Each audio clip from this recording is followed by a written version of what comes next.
Növbəti dərsimizdə yenə seçim alətləri ilə davam edirik. Bu bölmədən iki seçim aləti verir bizə. İkinci seçim aləti ilə başlayıram, çünki birincisi sıfırlamaq üçün istifadə olunur. İkinci seçim aləti müəyyən hissəni, arxa fonu daha doğrusu, biraz qarışdırır. Şəklin özünü seçdikdən sonra Ctrl-Shift-E edirik, şəklin arxa fonunu seçirik. Daha sonra baxın, belə bir qarşılıq yaradacaq. Bəzən çünki postlarda bu tipli şəkillərdən istifadə edirlər. Ctrl-D ilə isə aktivlikdən çıxara bilərik. Birincisi də dediyim kimi sağ düymə ilə yenə dairəni genişləndiririk və etdiyimiz o dəyişikliyi normal halında saxlamaq üçün istifadə olunur. Belə. Əlavə olaraq burada bizə 3 əmr verir, 3-ü də vacib işarələrdir.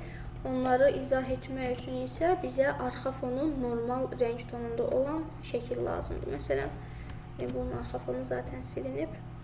Onu mənsə demişdiniz ilk başlayanda. Bilmirəm ki. Baxaq bir dənə yenə də. Birincisi ancaq ağ formada silir.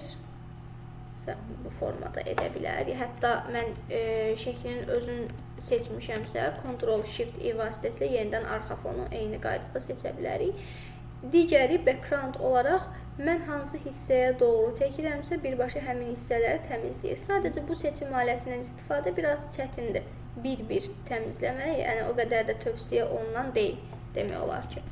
Sonuncusu isə çox istifadə olunur. Sonuncudan hər zaman istifadə edəcəyik. Bizə arxa fonu ağ rəngdə olan bir şəkil verilir və mən bunu alətlər vasitəsilə bir-bir seçmək istəmirəm.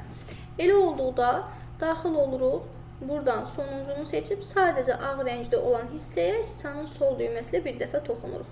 Elə olduqda şəkli artıq daşısaq, baxın, bu formada daşınmış olacaq və heç bir problem olmayacaq şəkildə. Bir dəqiqə. Əvvəlki şəkil yoxdur. Desən, ən irəlidədir. Getdi. Bundan əvvəlki. Ha, burada. F12-də isə şəkili tam əvvəlki halında saxlaya bilərik.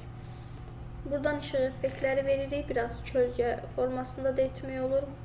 Bunu çoxaldıb tənzimləmək mümkündür. Bu hissədən rəng tonları müəyyənləşdirə bilərsiniz. Yəni daha fərqli seçimlər də var. Bunu isə boş A4 üzərində də etmək olur. Yəni şəkil üzərində yox, istəsəm boş A4 üzərində də formada effektlər əlavə edə bilərəm. İşıq effektləri, kölgə effektləri bu bölmədə mümkündür qısacası.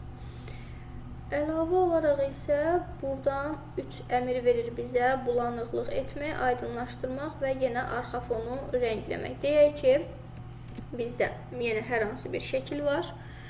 Sadəcə olaraq ona uyğun bir şəkil seçmək lazımdır.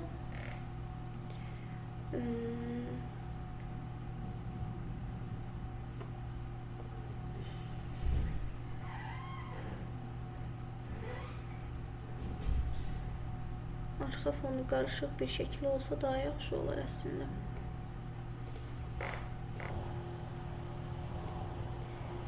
Blur Tool alətini seçirsiniz. Əvvəlcə şəklin özünü aktiv etdikdən sonra Ctrl-Shift-E edib, digər dəstələrdə dediyimiz kimi, yenidən Blur Tool alətini seçib şəkili bulanıqlaşdırmaq olur. Bu da arxa fonda bulanıq olan şəkillər üçün daha çox istifadə olunur. Sadəcə olaraq mən şəklin özünü seçib arxa fonu seçmirəm, vaxt getməsin deyə, amma baxın, formada bulanıqlıq vermək olur.